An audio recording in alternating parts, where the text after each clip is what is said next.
Yay! Hi, Hi, how are you? I'm good. How are you? I'm wonderful. Thank you for staying up so late to hang Oh, out. this is child's play. This isn't late for me. I'm glad. I'm so glad. Well, hello. Hi. So just so if everybody, let me just like make sure your books are in the frame. Let me just like throw those in there. There they are. Let me just. Oh yeah, yeah. Yours looks way better than mine. I should have changed this. Here, I've got one. I'm ready. Look, I wish I was looking for that cover, but it sounds like that's not a published cover. It's not. No, Yeah. it's the Australian Arc. I'm pretty sure. Yeah, that Yeah. one's the Australian Arc. Well, So. but the American arc is the Australian and UK published edition. It has the quote on the front that I whenever I go back, yeah, it has the quote on the front. I Yeah, forget, right. and it's super cute, so I'm ready for it. Hi. So Hi. if anyone just doesn't know, my name is Jacob. I use he, him pronouns, and this is my lovely friend Sophie, she, her pronouns. So first, I guess just for anyone who might not have read it yet, just could you give us a little quick, just tell us about your book. All right, all right. So, Only Mostly Devastated is my most recent book.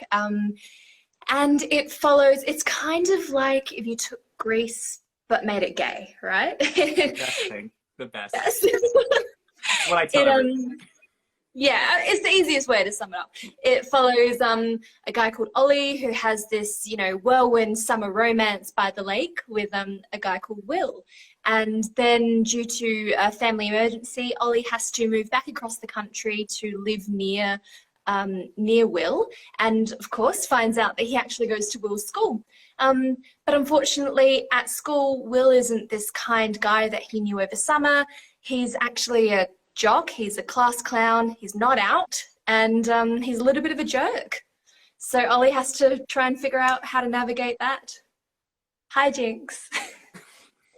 It's so good. I mean, I read it back in December for the first time. And I don't know exactly when I reached out to you for the first time, but I'm just like obsessed with this book. It is one of my favorite books I think I've ever read. So thank you so much Oh, for this gem of a book.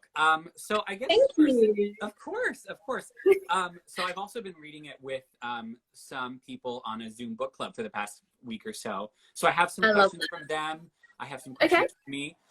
So Yep. one of the things we kind of wanted to know is what kind of inspired you to write specifically this story, but also just kind of because I mean, also your book before this is queer. So like, what kind of Yes. like why is telling queer stories so important to you? Why do you think that is such an important thing? Especially, I mean, this one is. I know we've spoken before. You didn't write it technically as a rom-com, but it's being sold as a rom-com because it's. I mean, it's just wonderful. So Because I'm like, hilarious. why is that so important? Why do you think that's so important? Um, well, I mean, obviously it's important because of representation to start off with. It's really important to me to get queer stories out there and to kind of show a different range of experiences and just have some people who aren't just say most rom-coms that we've gotten, or most movies that we've gotten, particularly romances, they tend to be the same, the straight characters, the cis straight characters who have that typical romance. And like, I'm not trashing that. There's nothing wrong with that, but it's the same thing I'll every trash single it sometimes. I will. trash a little. Yeah, what I really wanted to do with Only Mostly Devastated was like really lean into almost like the fantasy and the fairy tale of it. So I think my first book was called The Law of Inertia, and that was just a very different genre. It was, oh, you got it? It was a lot more realistic. It was a lot darker. But even in that one, I really didn't want to focus on, I guess you would call it queer pain, in that there's a lot of pain in The Law of Inertia, but it's not to do with,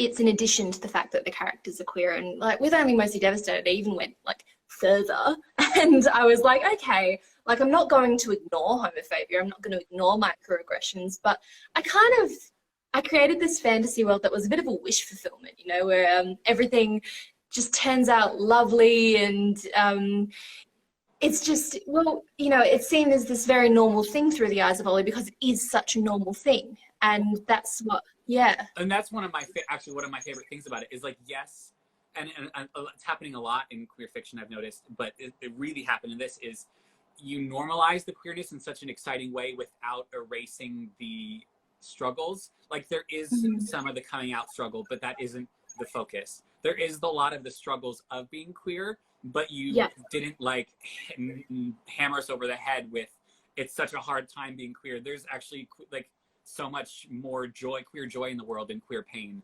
And that was one of my favorite things, and I appreciated about that as well. And it sounds like that's what you were going for.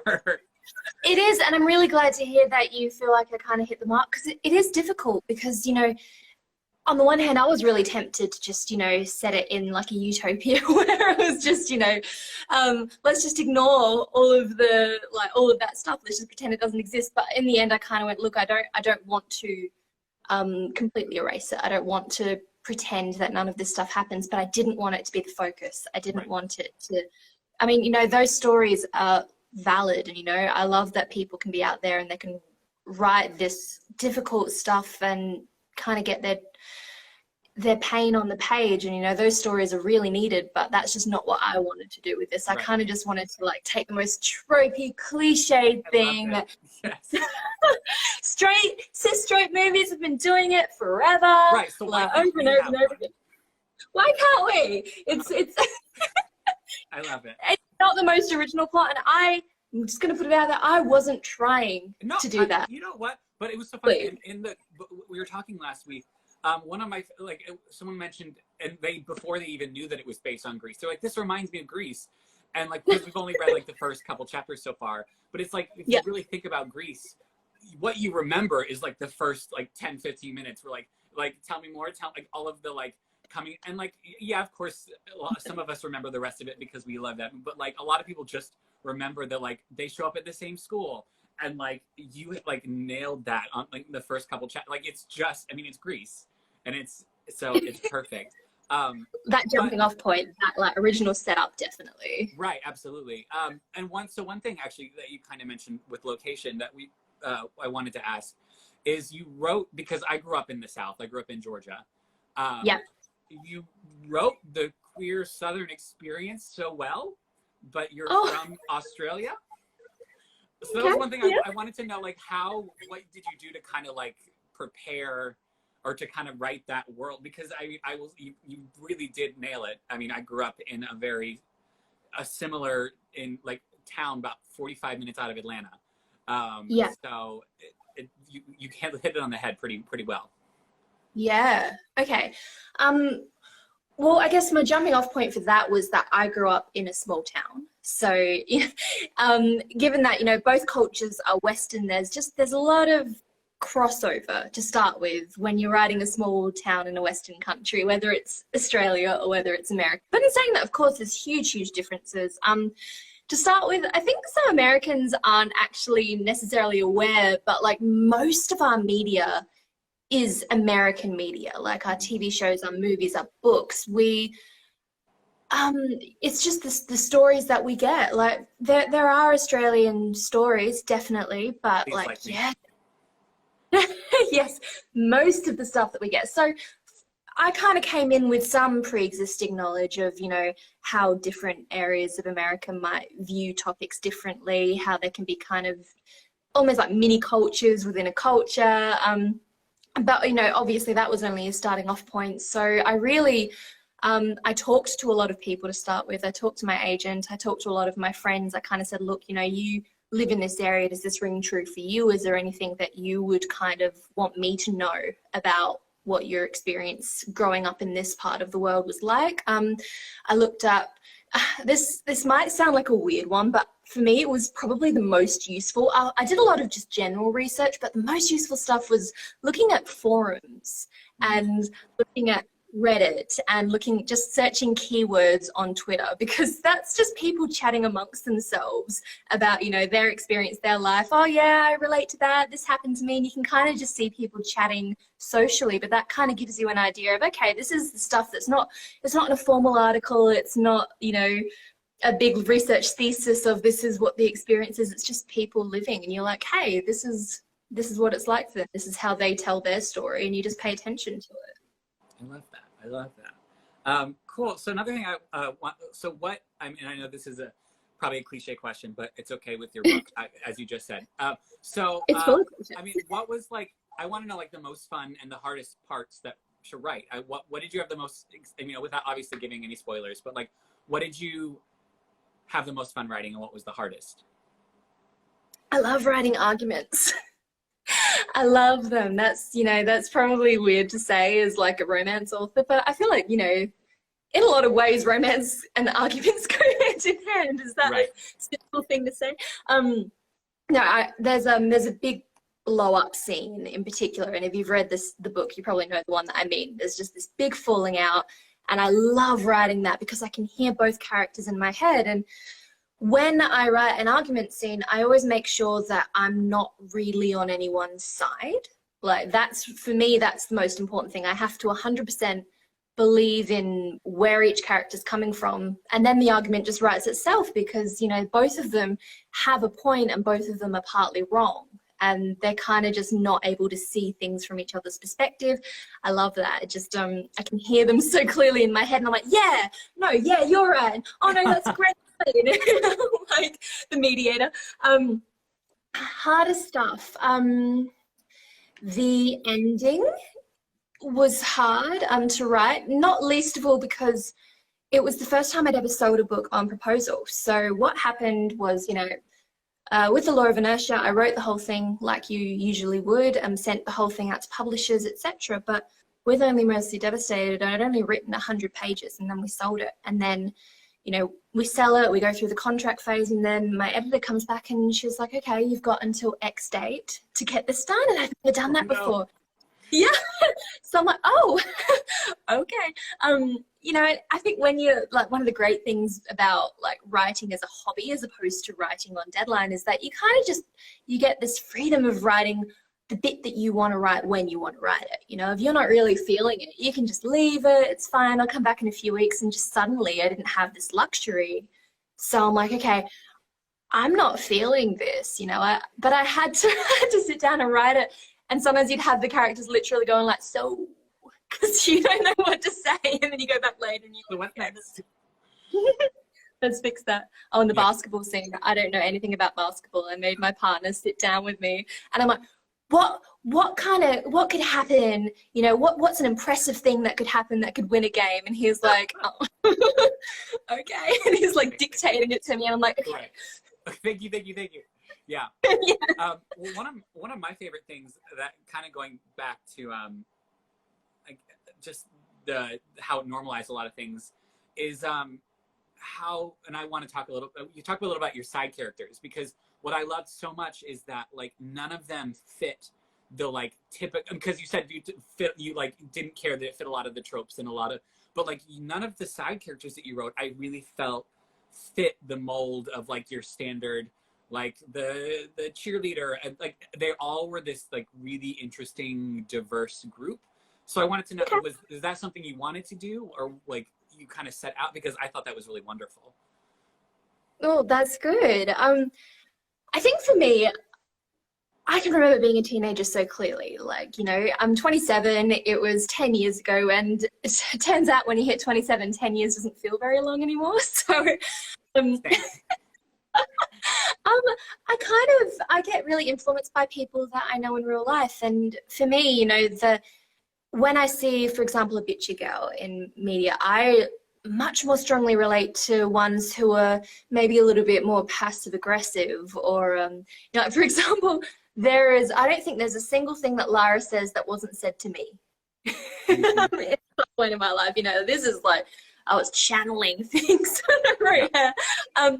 But I don't know, when I would read books or see movies where there is, you know, an outwardly mean girl who just comes in and she trashes you, I'm like, okay, maybe that happens, but it never happened for me, so I couldn't really relate to that. So I'm like, I just want to put on the page the kind of experiences that I saw people around me having. Yeah, I mean, that you can tell, because like that, I felt like it was one of the most realistic depictions of like people around, because I feel like that's absolutely true. Like, just this bitchy girl does. That's not. I mean, maybe that happens some places, but I also. Maybe. So I really, you did. That was wonderful. So great. Congratulations, you did it. Question's been really flattering. I love this. This is fun. Well, I mean, I'll scream about your book until probably the day I die. That's just.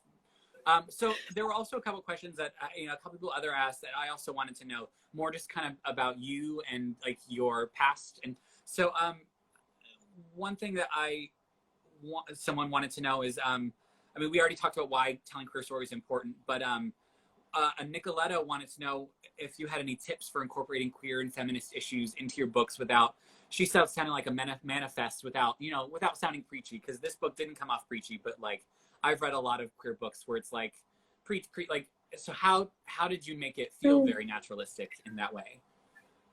Good question. I'm writing my I'm actually, I've just finished edits for my next book, and sometimes I would ask myself that question often, particularly because my next book is literally centers around a girl who gives advice to people who write in about relationship advice. And of course, there are queer issues that come up with that.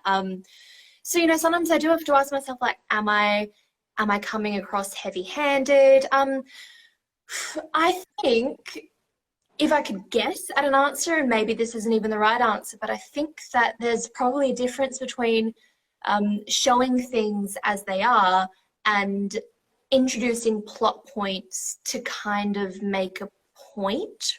Like, it's kind of difficult. Like, on the one hand, you could introduce all of these really heavy-handed, like, storylines about, this difficulty that people face and that difficulty people face, and it might really wander away from the plot, and suddenly we've spent 3 chapters talking about this. Or you just kind of weave them in as part of day-to-day life, like, because it is life, if you're telling your own story, that affects everything you do. Your identity and your experiences influence the way that you see things and the way that you experience things. So, like, yeah, if microaggressions will come up in casual conversations sometimes, and your character will probably take a second to pause and kind of react to that, and then they'll have to decide, like, do I say something, or do I just stew, or do I right. talk about it with my friend?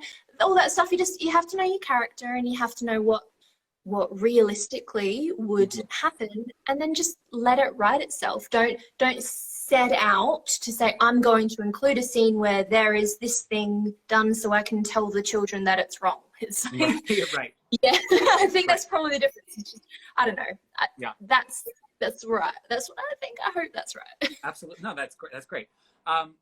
Then Chad wanted to know, you already briefly talked about your previous book, but how many books did you write before this? So, but did you feel like this was going to be the one?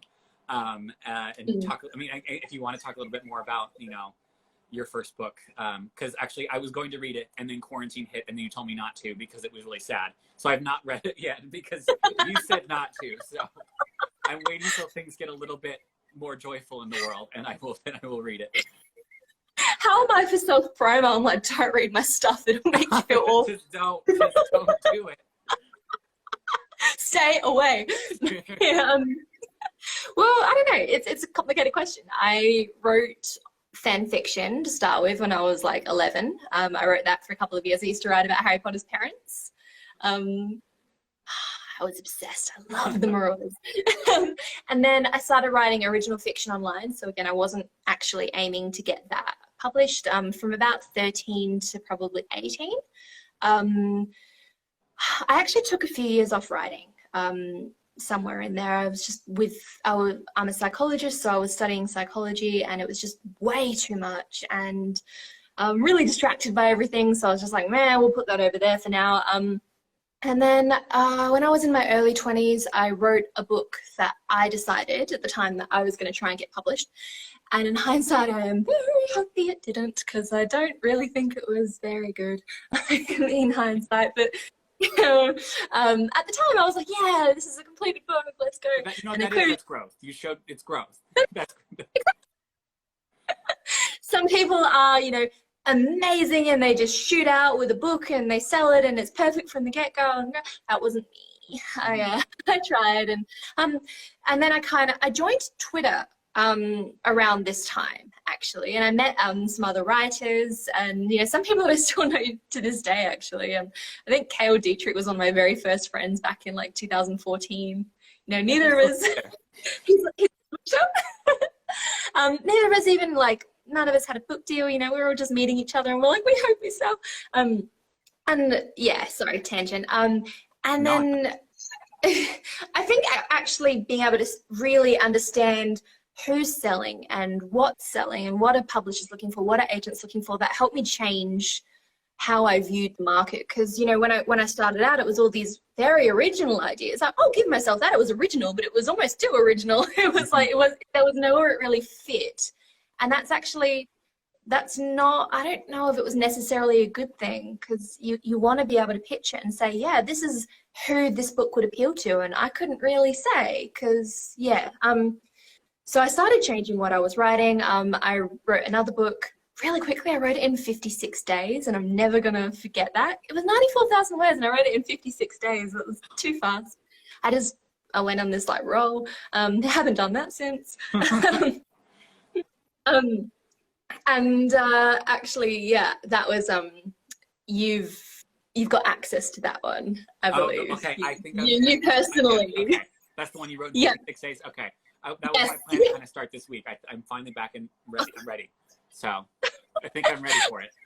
To this day, probably still like my favorite romance that I've ever written. Not necessarily the whole book, but the romance itself. I'm like, that's personal goals. I'm like, I want to do that again. And unfortunately, that one didn't sell. It was, it's almost like you want to say it was a different time, but it kind of was. It was 2015. Simon Versus had just come out. Just come out, like it was definitely very much viewed by publishers as like, well, this is not really going to sell, because they were looking around and they didn't really have very many titles that had sold very much. So it was definitely an uphill battle. So some of those early LGBT titles like Becky and Adam Silvera, and they really, Sean David Hutchinson paved the way for more people to come through behind them. So thank you. It was because Becky is a friend of, because we both are from Atlanta. Like, so she's been a friend. I met her at a book signing in 2015. And so, but it was because of the fact that it was Grease like meets Simon versus the Homo Sapiens Agenda that I was like, oh, let me pick up your book. So like, obviously they did a good job selling this one, because I probably would have picked it up, but like that was why I was like, oh, Simon, great. Anything with Simon on it, I'm ready. Yeah, well, yeah, your publisher kind of picks those comparison titles, so I hope they picked well. They absolutely did, yeah. Great. Hold on. I was almost done. Sorry. Sorry, am I going too long? Am I just like the old person in the rocking chair, like back in my No, I love it. I love it so much. Yeah, that one didn't sell, and then so The Law of Inertia sold to a smaller publisher in 2017 actually. I think that sold. And then I sold Only Mostly Devastated to Wednesday Books in 2018. So that was 2 years ago. So yeah, it took me about 4 or 5 years from the day that I decided that I was going to try and get published to when I started being able to consistently sell books. Well, consistently is a strong word, isn't it? I'm like, whoa, number 3, I'm killing it. Well, you mentioned fan fiction, and actually one of the questions that my friend, another friend, not me, Jacob, wanted to know how you kind of made the jump from fan fiction to publishing. And you kind of talked a little bit about that, but I wasn't sure if there was anything else that kind of happened in that journey. Yeah, I probably I stopped writing fan fiction a lot earlier than I started trying to get published. So I guess it was kind of a bit more of an easy journey for me. Like, I started writing my original fiction it was called Fiction Press, so it's kind of the ye olden times version of Wattpad, I think. So I just really had all these ideas and I wanted to get them out, and honestly, I almost kind of view that as pretty much the same as fan fiction in that, you know, they weren't book length, or, you know, they don't have to be book length. Lots of fan fiction is perfectly long. But for me, it was just like a chance to get my work out there, to get some feedback, to see what kind of chapters get all of these views and reviews, and what kind of chapters make people go like, "Oh, okay, whatever." So it really gives you that consistent feedback. Gets you used to taking criticism, which is such a big thing if you want to be published, because you get a lot of it. You get so much of it. But then just come to me and I will yell about how perfect your book is. Thank you. I'll come to you at 6 p.m. every night and you can fix all the criticism that I got that. 4 a.m. for me. So great. Yeah? Right? Is that okay? Perfect. Yeah? Just shoot me a text and wake me up. Like. Yeah. But people who write fan fiction are in such a good position because, you know, there is so much about writing that is a skill, you know. Like, it is just something that you've got to do over and over and over again and hone it and learn from it and grow. And like those are the people who, I'm not going to say, you know, oh, well, you know, if you write fan fiction then it's all easy. It's not easy, but like those are incredibly important skills for becoming a published author. And even just being able to say to your fan fiction audience, I'm going to update next Monday. And then you update next Monday. You know, you're giving yourself a deadline. You're learning to stick to it and you're learning to write when you don't feel like it. Oh, all this stuff, it's just fantastic. Yeah, I love that. That's wonderful. Yeah. So those are like, I mean, there were a couple questions that pop up in the comments. If I missed any, I could see them. Yeah, one person wanted to know, are there any specific moments in Greece that you wanted to include, any scenes that you wanted to make sure that the emotion that made you feel kind of made it to your page as well? Well, obviously the meeting after the time apart. And because I was kind of going with that premise, which is really the same premise that High School Musical kind of adopted as well. Yes. There was a younger person in our book club that compared it to High School Musical, and I immediately felt old. I was like, yes. Oh God. No, I can totally see that. It's basically the same setup. Yeah, that kind of meeting, but then I had to kind of think like, oh, how would that work in the modern era? Because, you know, it was one thing to have that happen in the 50s, but now when we've got texting and social media, it's like, how would you not know? How would this be a surprise? Right. So I was like, okay, like, how do we swing this? So that was definitely really, really important to me. And there were some other things that I kind of threw in there. Just, there were more homages. For example, like I really loved the beauty school dropout plot line from the original musical, where Frenchie, you know, she tries this other path and then it doesn't really work and then she goes back to school. But I think at the same time that's you know, these things are written for the era that they come out in. And now it's less of a problem that people are running away from school and, you know, finding out that actually they should have studied all along. You know, that's less of a problem than maybe people feeling forced into pursuing, let's say, pursuing things that they don't necessarily want to pursue. Or in my character Juliet's case, you know, she's got these really, really high goals, but not everyone will be the 0.5% that gets in. And you know, that's actually a really personal plot for me, because there was, you know, a long time when I was querying and on submission where I was like, this might not happen for me. And that is like this really sobering thing, because you're like, this is my life. I've been told that I'm good at this. I know that I'm good at this. But there are a lot of people who are good at this, and there are a lot of people who want this, and some of us can't do it. Maybe I'm just going to be in the bracket that it doesn't happen for, and that's this like very yeah, it's a confronting experience, and you know, like, I had to go through that, and I really wanted to explore that with the character, and I thought, hey, that kind of experience could kind of be the updated version of dropping out of school and returning to school. It's this, you know, I have these dreams and I'm good, but am I good enough? And facing criticism and facing rejection, and how do I get back up? Because the getting back up part that's the important bit. Yeah, yeah. One person wanted to know, and I don't remember, I think you've announced it, about your next book. Yeah, we don't have a title announced. Yeah, we've announced the book. We haven't announced the title. Yes. Okay. Then I didn't see Yes. that. Okay. Yeah, it is on Goodreads. We don't have the title announced yet. So they wanted to know what it was about. Well, no, just like when is it coming out? Just say if what you can tell us about it. Oh, okay.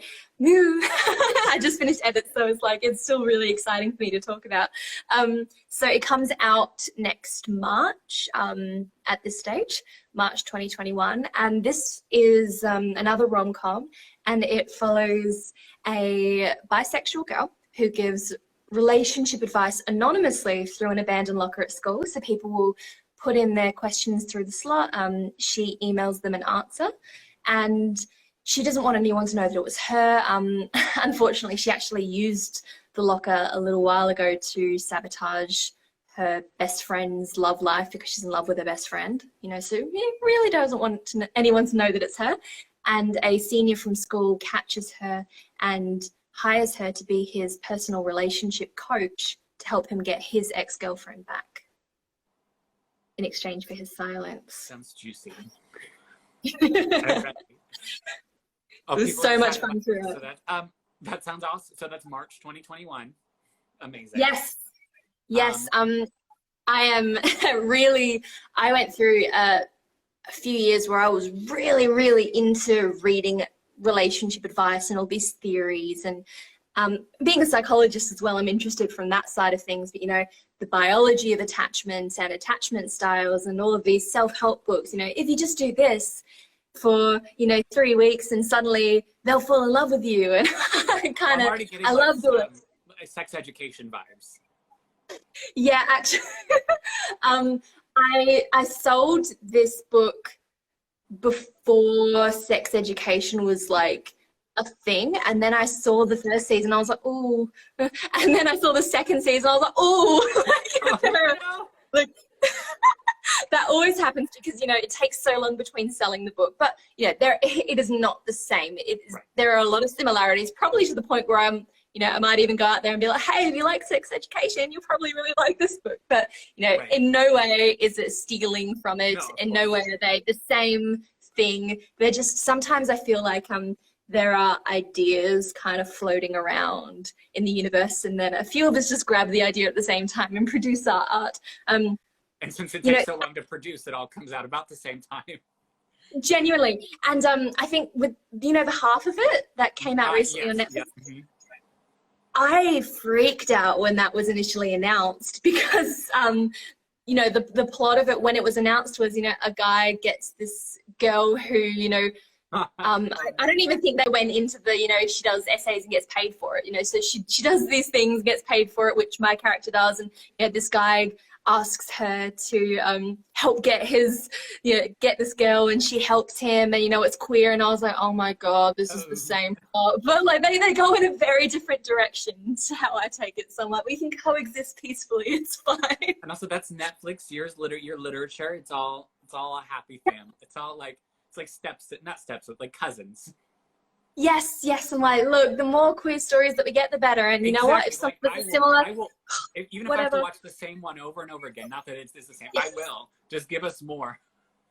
Well, like we said at the beginning, it's not like cis straight stories haven't done the exact same plot. Exactly. I was like, we got, and I took it off Hulu, and I was so upset. The thing about Harry, and I was like, this is every single Hallmark movie that's ever existed, but it's gay. Yes. So I don't care.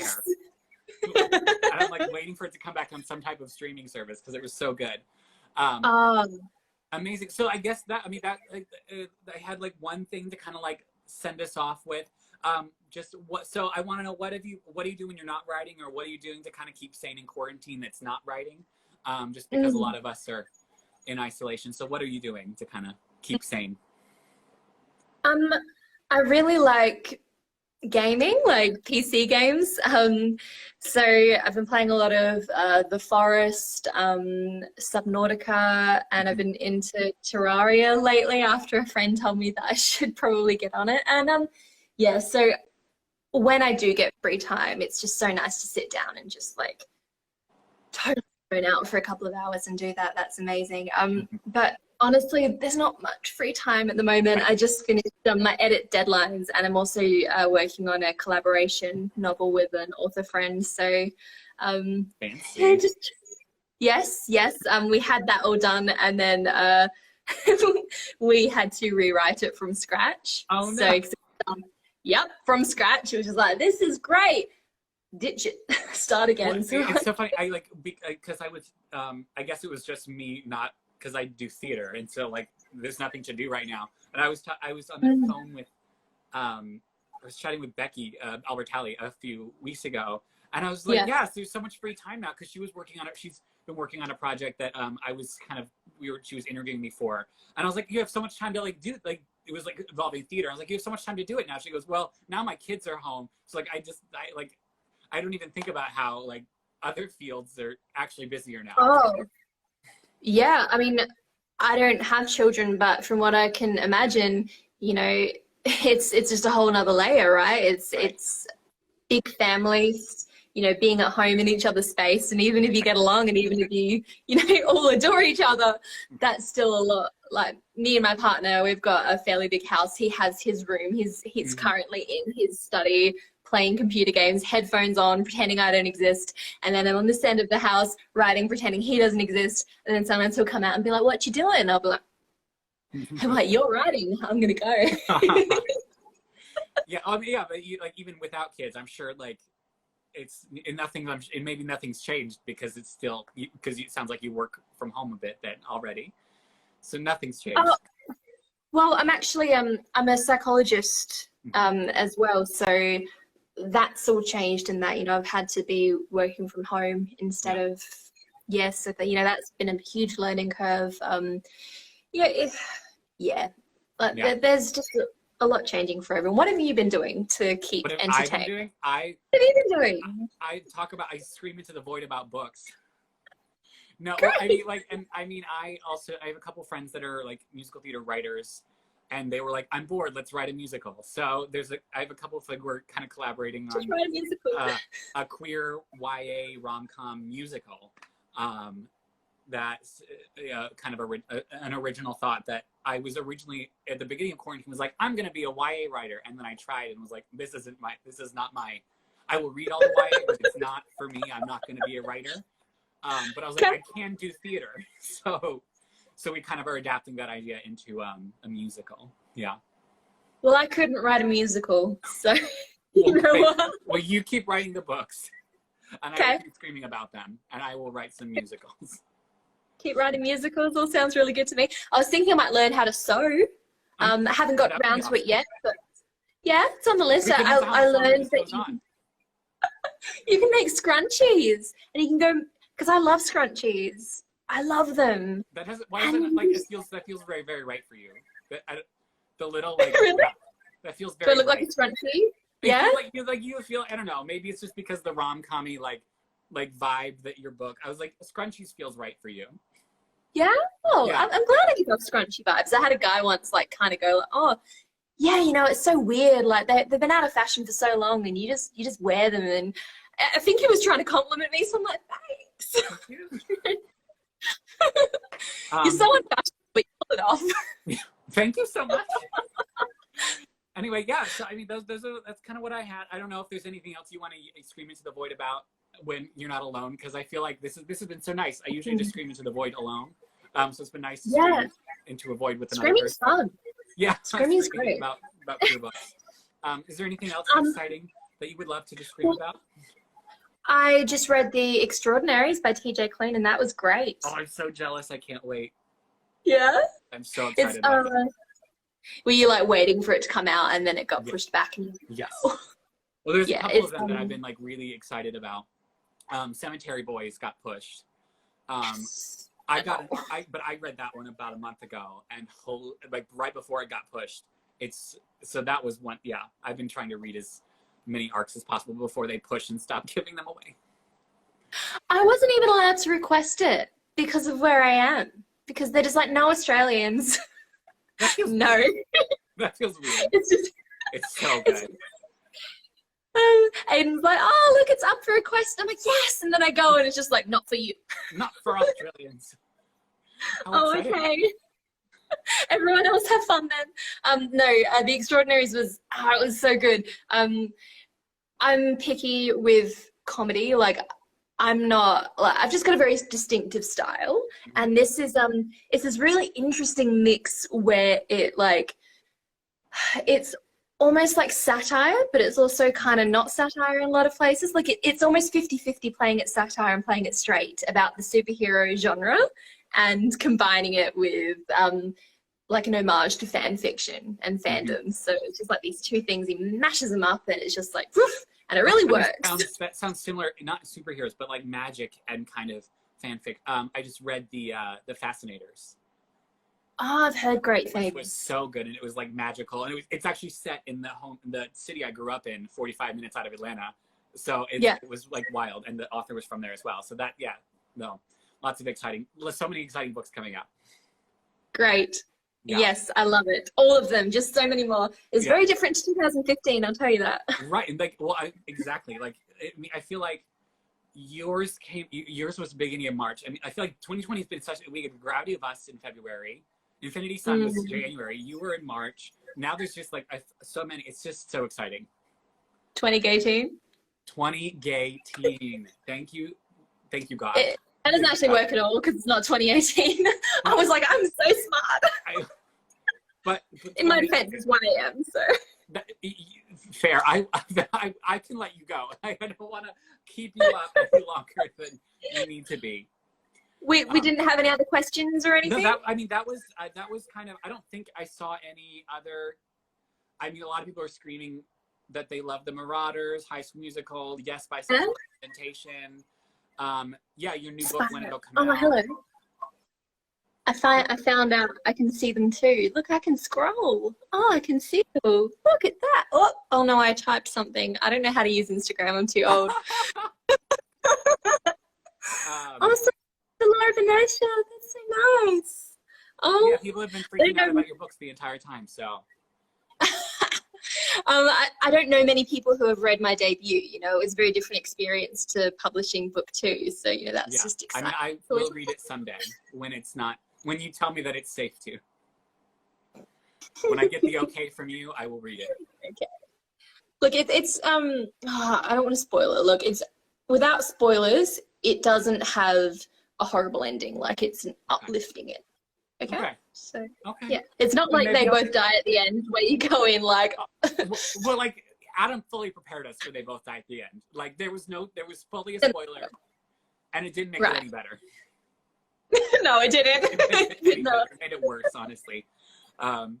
Yeah. Okay. Well, then maybe I'll. But actually, I think I'm gonna read the other one first. Okay. The one you sent me. But thank you so much for doing this. This has been amazing. I really love this. This was absolutely wonderful.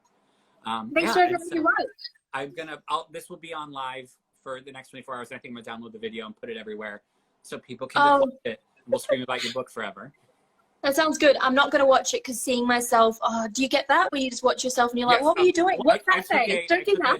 I took an acting on film class because I went to theater school. So we had to take an acting on film class. And we had to watch it. And I was like, I'm not an actor. I don't want to do this. It was awful. So I don't want to. I refuse. So anyway. Yeah, I would be awful at that. My face does too many things. Like. Yeah, no, I can't. I wouldn't do it. Anyway, thank you so much. This has been a pleasure. And good luck with your third book and with quarantine. I hope everything goes well. I hope you get to return to theatre nice and soon. Hamilton's coming out. Hamilton's coming out. I know. I mean, I posted this long thing on Facebook about it. I'm like, yeah, like it's July 3rd. But I'm a little sad that that is deemed family-friendly content. But they moved Love Victor to Hulu. I'm a little. I put a long thing on Facebook about it yesterday, and it's fine. We don't have to get into that because that's a whole... Get the salt out. Get the salt out. That is a slippery slope. Anyway. It is very exciting that Hamilton will be accessible for all. Yes. I'm very excited as well. Just a little violence. It's all right. Love it. Love it. Love it. Love it. Little affair. A little, a couple F-bombs. We love it. It's all right. It's totally family-friendly. Whoa, we're ending this on a note. Hamilton. But it's not, you're not wrong. You're not lying. I don't feel like I am, but it's fine. It's fine. Anyway, so wait, Only Mostly Devastated. Buy it. Read it. Oh, Alicia, yes, buy please. it. Read it. Yay! And TBD, March 2021. Buy it. See, and we ended on a happier thing.